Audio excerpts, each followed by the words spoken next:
All right, so I wanted to do my 1 year review of the Challenger CL10v3 dual point controls. It's been a while now since I had it, a little over a year. So I put hundreds of cars on this lift, and it's operated pretty much seamlessly. It's been perfect. I have no complaints.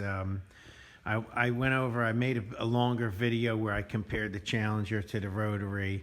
And at this point, I'm really happy with the Challenger. I'm really happy with the decision I made. And it took me a couple years to make this decision to put this lift in, because I could not find a lift that would fit in this space. It's about 140 inches high, and I had the ceilings cut out for the quality lift I had in here before, but I was never happy with that lift. And the problem with the arm length on like rotary and Challenger and what have you. So it's very difficult to get a high quality 10,000 pound lift that'll fit in a garage with a ceiling that's not 12 feet high. And so that's what I wanted, and I kind of got more than I actually hoped for with the Versametric. We have an Explorer in it right now. It just happens to be at this time that I'm making this video, and just wanted to demo. It's very stable. Very solid sounding.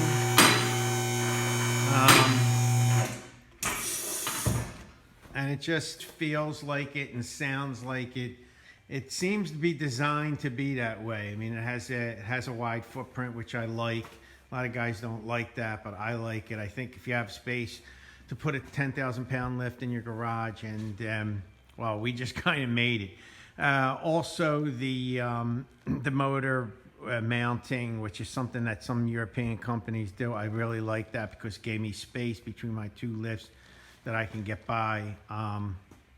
But really, it's been over a year. Again, we put hundreds of cars on this lift, and it's been completely solid. Very, very happy with it. I addressed most of the issues that I went over in the video that I had. I'd still love for them to redesign that to where the hoses don't depend on that whole, tightening up the brackets, whatever. I put my lines here in the magnetic ties I used. If lift companies are looking for ideas on this thing, don't use the stick-on. You see one stick-on held, one stick-on didn't. They pretty much suck. But yeah, in terms of the cables and just tying it up, making it neat, making it tight so nobody hits into it. But it's been a solid lift. At this point, a year into it, I think I can give it a recommendation that it's really a good quality lift. Definitely far superior to the E10 that I had, and probably superior in functionality and stuff to the rotary. The Versametric design, I mean, I know everybody does their things with extended arms and all.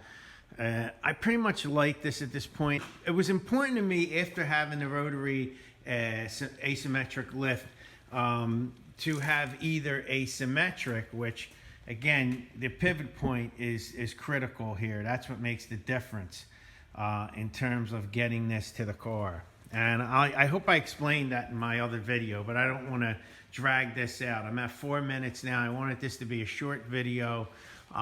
So basically, just wanted to tell you that, you can ask questions, whatever you need to know. It is difficult in some places, I would imagine, to cut out the ceiling, and I used fireproof paint or fire resistant paint. I think it has a 2-hour rating on it, or a 4-hour rating, something like that. But I cut it out, and that measurement is critical depending on where your posts are and where your pistons are going to come up. So you have to think about that. But in terms of getting a lift, a good high quality lift that will fit in a space that's like 139, 140, 141 inches, whatever. This doesn't meet the 144 or 145 spec. To fit it in, this is going to do the job. And I just like it. It has the height. I mean, if you're not like over 6 foot, I can kind of raise this car and comfortably work under there. Okay, so that's where I am in respects to the bar. I can actually probably go another step, but I don't like to cap these things out. It's about, I would say about 6 inches to the bar from that point. So let me turn on my light and get under here. All right, so I'm walking under here and I'm just about fit, and I have to tilt down a little bit in order to fit under this truck. But you see, if it was a car, actually I'm standing like right in the middle of the vehicle right now. It's on safety and I got my head up all the way. So, you know, just to give you an idea. So it looks like it's about 6 feet to the frame of the vehicle. And of course, this is a car with a high roof. A regular car, and you're gonna be able to go all the way up, and you're gonna have probably a good 74 inches underneath there. So this would be the worst case scenario that you're gonna run across.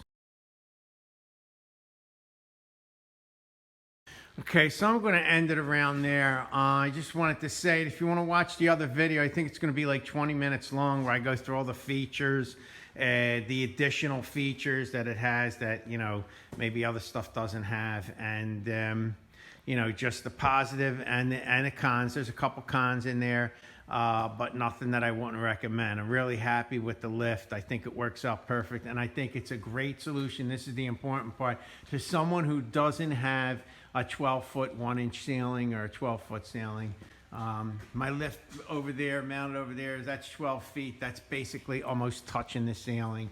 And over here, I got the rotary set on the second peg. I think that's 140 inches or something, and the rotary is basically almost touching the ceiling. There's like a ½ inch there. This, we got plenty of space. We got headroom, we got room to work on it. We got the motor up in the top, leaving space on the bottom. There's just so many aspects of this that I can really say that I recommend it. It's not cheap, but it's well worth it when you consider the quality that you're getting if you're gonna use this thing every day, or if you are a do-it-yourself kind of guy and you want to have something that's sturdy and safe, especially with trucks. You're going to work on trucks. You do not want a cheap lift. That's the way I look at it. So I'm going to wrap it up. That's my recommendation. Give a thumbs up to this Challenger product. So there was only one vehicle that we couldn't lift because the placement of the lift wouldn't be balanced out, the load, which is very important. But other than that, 100% happy with this purchase, and I recommend it. So, you know, if you're looking for a lift that does this for you, this would be it. Basically, when your space, your height is limited, this is pretty much what you got on in terms of 10,000-pound clear floor. So that's where we're gonna leave it, and no, good luck with your lift purchases. And as far as I'm concerned, we've done hundreds, and I don't even know how many, but definitely hundreds of cars have been on this lift since I got it, and we've had no issue at all. So wrap it up there. Good luck, and thanks for watching this video. See you in the next one.